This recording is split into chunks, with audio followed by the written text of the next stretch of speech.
എന്തെല്ലാം ചെയ്താലൊന്നും മദ്യപിക്കാം. ആലപ്പുഴ മാമൂട്ടിൽ നിന്നുള്ള ഈ ദൃശ്യങ്ങൾ കണ്ടു നോക്കൂ. മദ്യപിക്കാത്തവർക്ക് മദ്യപന്മാരെല്ലാം കുടിച്ചു സുഖിച്ച് നടക്കുന്നവരാണ്. പക്ഷേ ഇവരുടെ കഥ കണ്ടു കഴിയുമ്പോൾ ചിലർക്കെങ്കിലും മനസ്സിലാകും ഒന്ന് മദ്യപിക്കാനുള്ള ബുദ്ധിമുട്ട്. സംഗതി ഇങ്ങനെ: അടച്ചുപൂട്ടിയ മാമൂട്ടിലെ വിദേശ മദ്യഷാപ്പിൽ നിന്നും മദ്യം തിരികെ എടുക്കാനെത്തിയതായിരുന്നു ഉദ്യോഗസ്ഥർ. പക്ഷേ അപ്രതീക്ഷിതമായി അവർക്ക് ചില സമരഭടന്മാരെ നേരിടേണ്ടി വന്നു. ഷാപ്പ് തുറന്നു പ്രവർത്തിക്കുകയാണെന്ന് വിചാരിച്ച് നാട്ടിലുള്ള സകല മദ്യപന്മാരും ഓടിക്കൂടി.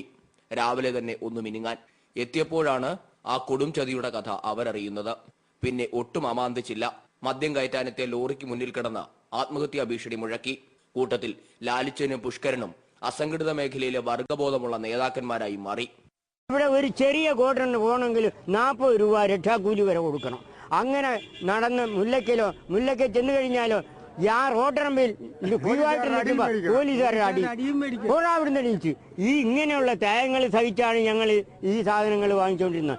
ഈ സ്ഥാപനം ഇവിടെ വന്നാൽ ഈ മതിൽക്കെട്ടിനകത്ത് യാതൊരു ശല്യവുമില്ല. ഞങ്ങൾക്ക് സ്വൈര്യമായി നിന്ന് വാങ്ങിച്ചുകൊണ്ട് പോകാവുന്ന ഒരു സ്ഥാപനമാണിത്. ഇത് ഒരിക്കലും അടയ്ക്കാൻ ഞങ്ങൾ അനുവദിക്കത്തില്ല. ഇത് അടയ്ക്കാൻ അനുവദിക്കത്തില്ല ഞങ്ങൾ. ഒടുവിൽ ബിവറേജ് കോർപ്പറേഷൻ MD ഉൾപ്പെടെയുള്ളവർ പ്രശ്നത്തിൽ ഇടപെട്ടു. തൽക്കാലം വിൽപ്പനശാല അവിടെ നിന്നും മാറ്റേണ്ടതില്ലെന്ന തീരുമാനവുമായി. കുടിച്ചു ജീവിക്കാൻ വേണ്ടി മരിക്കാൻ വരെ തയ്യാറായ നേതാക്കന്മാരുടെ സമരം സോഡ നൽകിയാണ് അണികൾ അവസാനിപ്പിച്ചത്. കുടിയന്മാരുടെ കണ്ണീര് കാണാൻ ആരുമില്ലെന്ന പരാതി ഇനി ആർക്കും വേണ്ട.